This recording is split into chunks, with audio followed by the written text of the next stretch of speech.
Break के बाद स्वागत है आप सभी का। चर्चा चल रही है क्या मुख्यमंत्री दो जगह से चुनाव लड़ेंगे, अगर वो लड़ रहे हैं तो किस बात का उनको डर है, आखिर वजह क्या है सीएम साहब के दो जगह से चुनाव लड़ने की। मेहमान मेरे साथ जुड़े हुए हैं। मैं तेजवीर जी आपसे जान रहा था इससे पहले की कोशिश कर रहा था कि वजह क्या है। आपने बताया कि कार्यकर्ताओं का मनोबल बढ़ाना, ये चीजें आपने दलीलें दी। इस पे कार्यकर्ताओं का मनोबल तो तब भी बढ़ जाता है अगर आप उनके पीठ पर हाथ रख दो और बोलो कि हाँ वाकई में मैं आपके साथ हूं, आप चुनाव लड़िए और खड़े हुई। तो ऐसे में क्या हर जगह हर सीट पर मुख्यमंत्री का जाना या मुख्यमंत्री का चुनाव लड़ना जरूरी है?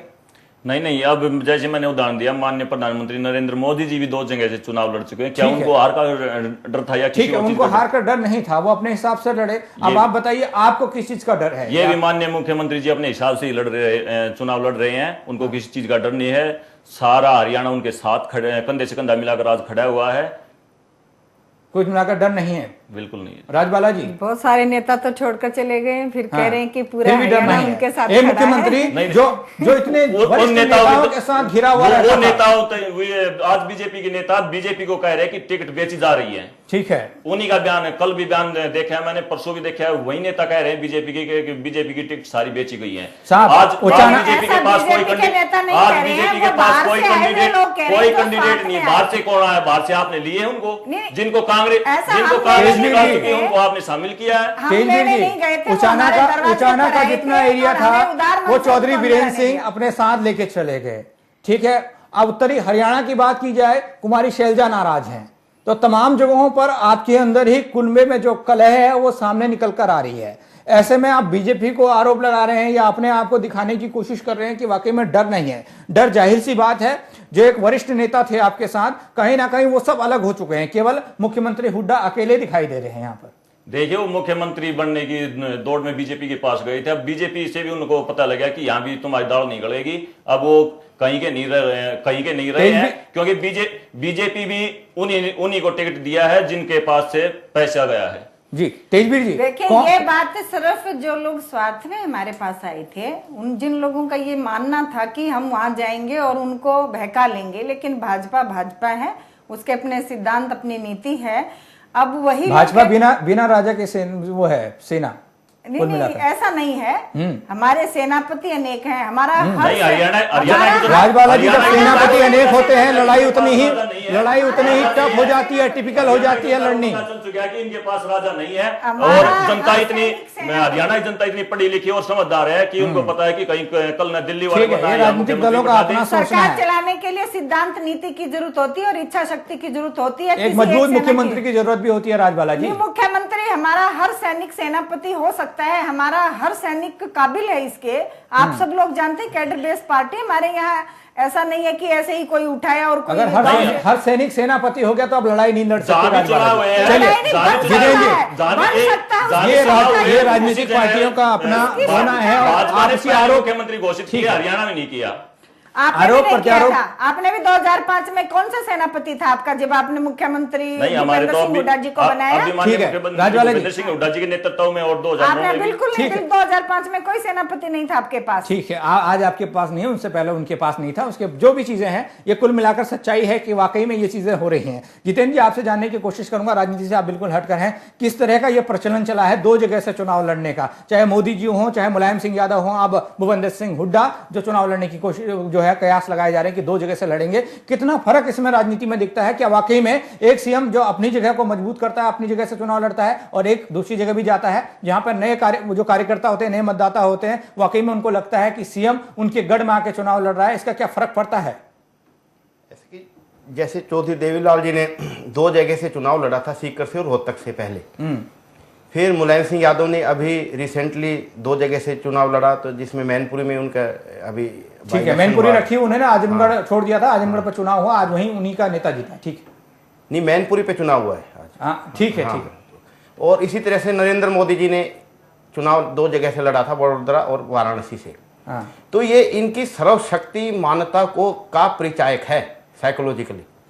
अगर मानसिक रूप से देखें, जो व्यक्ति या जो नेता अपने आप को सर्वशक्तिमान समझता है या उनको ये विश्वास होता है, जो सर्वशक्तिमान समझने लगता है या सर्वशक्तिमान हो जाता है, तो वो उसका कोई चुनौती नहीं देने वाला होता, तो वो दो जगह से लड़ करके अपनी उसको ताकत को दिखाने की कोशिश करता है। तो यही इसमें रुझान आया है। आप हरियाणा में देख लीजिएगा या कहीं और भी देख लीजिएगा, किसी और नेता में इतनी वो नहीं है। वो वहाँ के मुख्यमंत्री हैं मुलायम सिंह यादव, उनके बेटे मुख्यमंत्री हैं, खुद वो एक छत्तर उनका राज है। चौधरी देवीलाल जी इस समय लड़े थे, उस समय वो अपने आप को पीक पे समझते थे, सीकर से और से। और नरेंद्र मोदी 10 साल तक पीक पे रहे हैं और चौधरी भूपेंद्र सिंह हुड्डा जी भी अपने पीक पर हैं। तो ये जो सर्वशक्तिमान समझते हैं, तो 2 सीटों से लड़के, एक तो सर्वशक्तिमान था और उनके कार्यकर्ता भी उनको आग्रह करते हैं कि आप हमारे यहाँ से, उनके लिए कोई चुनौती नहीं होती, सभी उनके लिए सीट छोड़ने को तैयार होते हैं। जैसे कि आपने नरेंद्र मोदी के टाइम में देखा होगा, बलराम दास टंडन जी भी सीट छोड़ने के लिए तैयार थे, लखनऊ की सीट भी उनको देने के लिए तैयार थे। लेकिन अगर वो नहीं होते हैं तो उन वहां कार्यकर्ताओं में, टिकट के उसमें जो दावेदारों में काफी संघर्ष होता है। ठीक, तो कुल मिलाकर इनके लिए हर कोई कुर्बानी देने के लिए तैयार होता है। इनका तमगा लगा होता है, एक तमगा लगा होता है कि बड़े लोग हैं, मुख्यमंत्री हैं, बड़े हैं, तो आपको मानना ही पड़ेगा जो ऐसी बात नहीं है, क्योंकि गोवाड़ा की जनता भी माननीय मुख्यमंत्री जी से आग्रह करती है कि आप हमारे यहाँ से चुनाव लड़िए। कलोई की भी चाहती है, वो किसी का दिल तोड़ना नहीं चाहते, क्योंकि जनता उनके साथ है और वो जनता के साथ है। वो केवल रैलियों में खुद ब खुद ये चीजें कहते हैं साहब, मैंने ये खुद जरूर सुना है। जितनी रैलियां उन्होंने की हैं, चाहे वंदरी की बात कर लीजिए, गोहाना की बात कर लीजिए, या वो बाहर कहीं पे और चीज और जगहों पर गए थे, उन्होंने जहां भी जनसभाएं की वहां यही कहा कि मैं आपके यहीं से चुनाव लड़ूंगा, आप मेरे को समर्थन देना। मेरे को समझ में नहीं आता कि वो कितनी जगहों से चुनाव लड़ेंगे। आपसे पूछा, आप जवाब नहीं दे रहे हैं कि चुनाव कहां से लड़ेंगे। वर्तमान में आप देखिए तो दोनों जो आदमी हैं, ये नरेंद्र मोदी जी भी, प्रधानमंत्री जी, माननीय प्रधानमंत्री जी, और मुलायम सिंह यादव जी उसमें कामयाब हुए।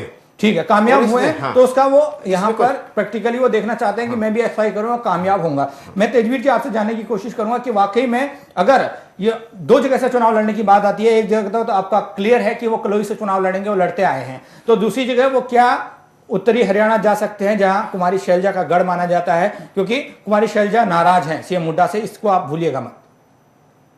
नहीं जी, हमारी पार्टी में कोई नाराजगी नहीं है अब। और ये तो जग जाहिर है साहब, ये तो झूठ मत बोलिए। नहीं। और जो बात आपने कही, माननीय मुख्यमंत्री भूपेंद्र सिंह हुड्डा जी के साथ आज हरियाणा की जनता खड़ी हुई है। वो जनता जहां से भी उसके लिए आग्रह करती है, वो किसी का ठुकराते नहीं, और ये जनता के ऊपर है कि जनता उसको कहां से लड़ाएगी। आप ये मानते हैं कि जो कुमारी शैलजा जी जिस तरीके से उन्होंने बयानबाजियां की थी, जिस समय आपके चौधरी बीरेंद्र सिंह अलग हुए थे, उस समय खासकर वो उस समय मुखर होकर सामने आए थे कि भेदभाव का आरोप, उन्होंने कई चीजें उन्होंने कहा था, लेकिन आप बोलते हैं कि ये चीजें नहीं है। आज हमारी पार्टी के अंदर कोई विभेद भाव की नीति या कोई सर आप झूठ बोल रहे हैं साहब, मैं तो आप पे आरोप मैं लगा रहा हूं, आप पे नहीं। अब हमारी पार्टी के अंदर कोई भेदभाव नहीं है। ये जनता को बगलाने का एक तरीका है। वो चाहते हैं कि लोगों को जहां पर जाएं वहीं पर, इतनी झूठ तो नहीं बोलनी चाहिए कि जो जहां से वो हर जगह से चुनाव नहीं लड़ सकते। मुख्यमंत्री हैं, उस हरियाणा की जनता पर पहले ही महंगाई काफी हो चुकी है और भार पड़ेगा, फिर से उपचुनाव होगा। महंगाई तो आज हरियाणा की जनता अपनी, आज देश की जनता पे हो चुकी है, इसमें कोई दो राय नहीं। आप कहीं भी जाइए, आलू प्याज का भाव आज तक कभी है इतना नहीं हुआ जितना आज है। महंगाई के बारे में मैडम बात करोगी तो बीजेपी आज बहुत आगे चली गई महंगाई के बारे में। आप लोगों की देन है, 10 साल आप लोगों की देन है। कुल मिलाकर राजबाला जी, अगर 2 जगह से चुनाव आपके प्रधानमंत्री बना रहे थे, कितना फायदेमंद होता है, ये मैं आपसे लास्ट कमेंट चाह रहा हूं। क्या मतलब? दोबारा 2 जगह से चुनाव लड़ना, प्रधानमंत्री नरेंद्र मोदी भी लड़े थे, यहाँ से भूपेंद्र सिंह हुड्डा लड़ते हैं, तो कितना फायदेमंद होता है ये? देखिए, मुझे तो नहीं लगता कि ये फायदेमंद होता है। अच्छा, जितने बड़े नेता हैं, दोबारा से एक उपचुनाव होता है।